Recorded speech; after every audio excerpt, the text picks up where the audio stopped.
So to the question earlier, I'll keep it concise. It'll go back to the objectives of the project, if it's a business or an idea. It will then go to the metrics that the objectives will be measured with, performance metrics. And then the sample size, from my experience, I've made a lot of mistakes measuring vanity metrics.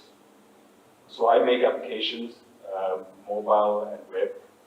And from the very beginning, I was lucky enough to understand that I need to capture all the data. That the moment you click on the link from either a WhatsApp chat or a social media post, the link, this data that's being collected on you click on the link.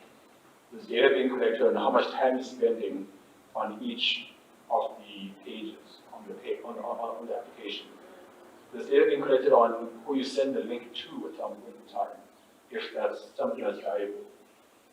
But we then measured the wrong data, or we focused on the wrong data, because the assumption, which is something that I mentioned, wasn't clear.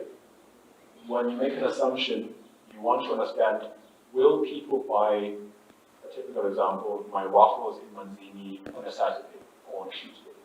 That's an assumption that you start with, and then the data you're collecting will be how do I then get them to come in, and do they like the product? We would measure a lot on how many people signed up.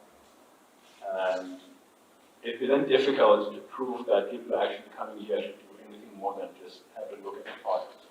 After sign up, we'll say, this is great, we've got 1,000 sign-ups. We then go tell people we're getting 1,000 people signing up. But how many people are staying and coming back after day 2, day 3, day 4? Now the problem wouldn't go that far, that it costs more money to fix those problems, which is the resources. So the thing that's kind of like that, I was got 1,000 sign-ups. And then that's a mistake because the business doesn't grow beyond the assumption you make. And to put it simply, the assumptions are very important, the objectives are also important, and the business model that you're trying to establish becomes your benchmark for all of these questions you're asking. And it's a case by case again.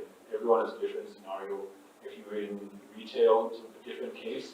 Then if you're tech, then you can design and fashion. So it becomes a consultational one-on-one with whoever you're working with to help you figure out the data you're collecting. But we've made mistakes, so maybe that's why we're here to talk about it.